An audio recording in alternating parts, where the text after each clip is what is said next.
Bonjour à tous, bienvenue dans cette nouvelle émission du Journal débridé. Connaissez-vous le proverbe chinois Shang you tiantang, xia you suhang? En haut, il y a le paradis, et sur terre, il y a les villes de Suzhou et Hangzhou. C'est dire si la ville a des promesses à tenir. Et on vante également la beauté des femmes de Suzhou. Suzhou, tu menu. Et ça y est, nous y sommes. Je vous emmène vérifier ça.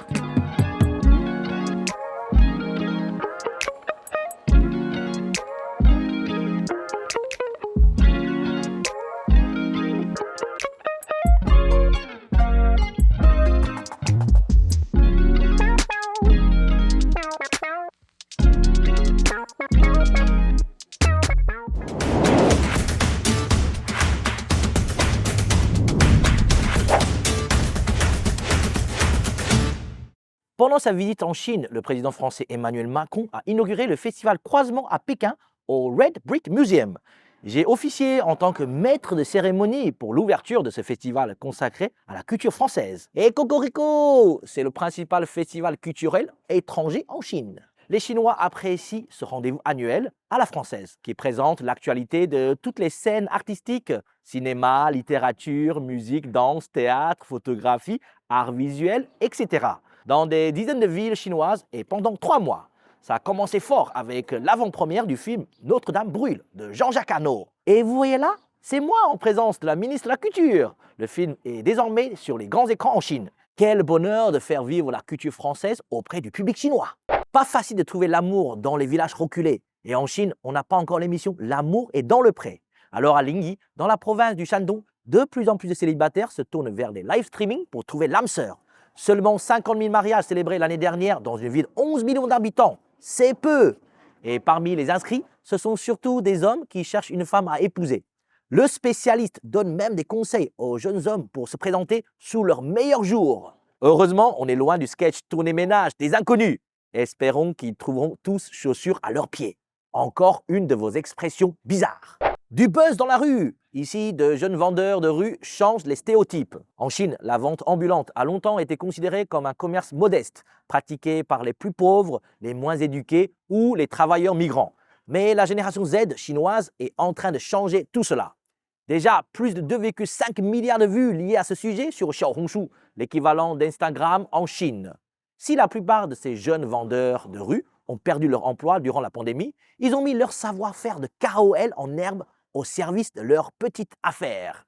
On ne peut pas nier qu'ils ont du talent. En design, en marketing, ces jeunes ont de l'idée. C'est rafraîchissant. Cela me rappelle un peu les temps anciens, quand la ville de Shanghai avait une vie nocturne animée avec des vendeurs de brochettes aux abords des discothèques. Comment gagner en popularité? C'est simple, il faut faire de la pub. Et quel endroit plus mythique pour en faire que Times Square? Mais là, on ne parle pas d'entreprises qui font le buzz avec la dernière star à la mode, mais d'influenceurs qui commémorent, par exemple, l'anniversaire de rencontre avec leurs partenaires. Il fallait y penser, et certains l'ont fait.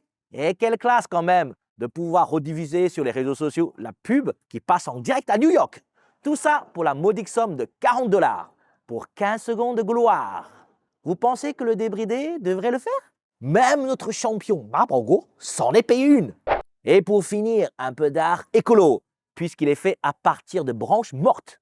C'est en effet ce que propose ce jeune artiste chinois. Quelques branches de bois mort, quelques outils, et voilà un cerf plus vrai que nature, qui se fond dans le paysage. Voilà les actus de ce mois-ci, on passe à la rubrique suivante.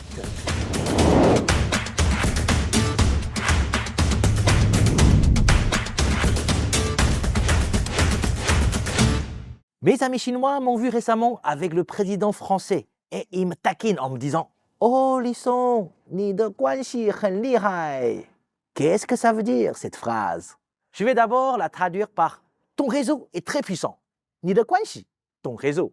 Hen, très. Lihai, fort, puissant.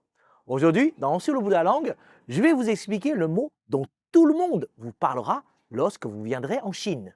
Guanxi. Voyons d'abord les 2 caractères. Le premier caractère quan peut vouloir dire porte, passe, fort. Là où l'on contrôle les entrées, les sorties et les communications. Par exemple, Jia Yu Quan, joli, valet, fort. Ce fort fait partie des incontournables de la Grande Muraille. Un autre mot, Hai Quan, hai, la mer. Haikuan, c'est la douane. Dans le langage courant, quan est plus utilisé comme un verbe signifiant fermer, éteindre. Exemple, kai quan, kai, allumer, quan, éteindre. C'est un interrupteur. Super simple et logique, n'est-ce pas? Un autre exemple, quan xin, quan, fermer, xin, le cœur. Wo quan xin ni, littéralement, je ferme mon cœur pour toi. Ça veut dire quoi? Ça veut dire je me soucie de toi. Honnêtement, c'est nous les vrais romantiques. Notez cette phrase, ça marchera pour la drague en chinois. Voyons maintenant le deuxième caractère, xi, qui signifie système, département, section, parenté. Petit exemple, zhongwenxi, département de chinois. Mais ce caractère se lit ji lorsqu'il devient un verbe et il signifie nouer. Ji xiedai, xiedai, les lacets. Ji xiedai, nouer les lacets. Maintenant, voyons le mot guanxi. Plusieurs traductions en français sont possibles. Relation, lien, réseau, impact ou encore concerné lorsqu'il devient un verbe. Après cette analyse des deux caractères, moi je préfère dire que le mot guanxi, c'est fermer puis nouer. Tiens, en français, vous dites nouer des relations. Est-ce vraiment un hasard? J'entends souvent une sorte de mystification du mot guanxi. C'est un peu exagéré, car sincèrement, guanxi n'est pas une notion compliquée. En effet, en Chine, on aime définir les statuts des personnes dans nos relations, dans nos liens de parenté. Cela nous permet de nous situer par rapport aux autres. Disons de façon simple, dans un cercle, chacun cherche sa place en fonction de son statut. L'importance de définir le statut de chaque personne est omniprésente dans notre langue. Petit exemple, le mot oncle en français est une notion très vague pour les Chinois, car il peut être traduit par chouchou, le petit frère de votre père. Bobo, ah, ce n'est pas le bobo parisien ici. Bobo en chinois, c'est le grand frère de votre père. Jiu, c'est le frère de votre mère. Je vous l'accorde, c'est la grosse galère pour un enfant chinois de trouver la bonne appellation. Donc, on apprend ça dès notre tendre enfance. Et c'est super important. Tiens, promis, la prochaine leçon, je vous apprends tout ça en détail. C'est vrai qu'en France, un oncle, c'est un oncle. On ne cherche pas spécialement à savoir si c'est du côté de la mère ou du père. Mais en Chine, grâce à ces précisions, on sait exactement qui est qui dans la famille. C'est pour cela aussi qu'on aime poser cette question en Chine. Ni men shema guanxi? Quel est votre lien? Membre de famille? Ancien camarade de classe? Collègue? Conjoint? Chaque lien a un nom défini. Puisque les gens sont connectés forcément par un type de relation, amicale, familiale, professionnelle, etc., le but est de comprendre la nature de ces relations. Souvent, les relations familiales sont au sommet de cette pyramide. De là, les relations peuvent évoluer dans le sens français du mot réseau. Il existe un dicton chinois, 先做人后做事. Avant de savoir faire des choses, il faut savoir se conduire en homme. Se conduire en homme en chinois, c'est savoir gérer les relations interpersonnelles. Pour résumer, la différence entre nos deux pays, c'est qu'il n'y a pas de problème à crier fort ces relations, ces réseaux en Chine, car ce sont des signes de garantie.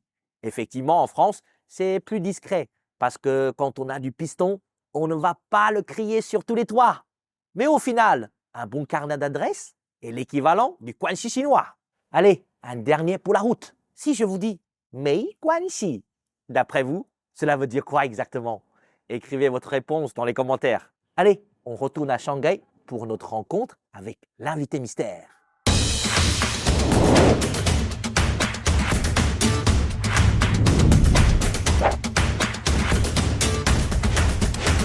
Salut Julien, Ça va? comment vas-tu? Ça fait combien d'années qu'on s'est pas vu? Ouah, ça fait au moins 3 ans. C'est vrai? Bah oui. Ah, je pensais qu'on s'était peut-être vu en pleine pandémie. Donc on Bah vieillit vite. Bah oui, mais je voulais savoir pourquoi tu m'as donné rendez-vous ici, hein? Et parce que c'est mon, je sais pas, moi, c'est mon voisinage, c'est Ton QG.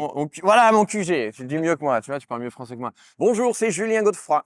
Comme vous pouvez le voir, nous sommes devant le mythique Conservatoire de musique de Shanghai. Je suis présentateur d'émissions de télé depuis 20 ans en Chine, en chinois. Et oui, j'ai dû réapprendre à parler le français puisque ça fait quelque temps que je reviens en France avec ma famille. Mais donc, outre mon métier de présentateur, mon petit rapport avec le Conservatoire de musique de Shanghai, c'est que moi, j'étais au Conservatoire de musique de Paris il y a très longtemps. Dans une autre vie, j'étais violoncelliste. Alors Julien, quelle est ton histoire avec la Chine? Disons qu'en fait, à l'époque, j'étais violoncelliste, comme je l'ai dit tout à l'heure, et je me suis blessé au poignet droit. Et au lieu de faire 7-8 heures de violoncelle par jour, ben, j'ai fait 7-8 heures de chinois par jour. Et comme ma blessure se remettait toujours pas bien, je dis bon, de toute façon, j'ai rien à faire en France, je vais aller faire un tour en Chine. Voilà, donc ça, c'est une histoire un peu condensée. Et puis après, le reste, j'ai fait un peu comme ça venait. J'ai fait des petits boulots, et puis après, j'ai fait de la télé. C'est vraiment venu comme ça, c'était pas prévu, c'était pas dans les projets, mais comme j'avais tellement appris de chinois, j'étais capable de lire tous les textes qu'on me donnait.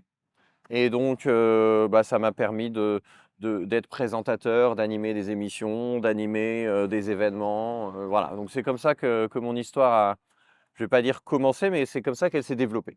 Tu as appris à faire du xiangsheng, un concept humoristique chinois.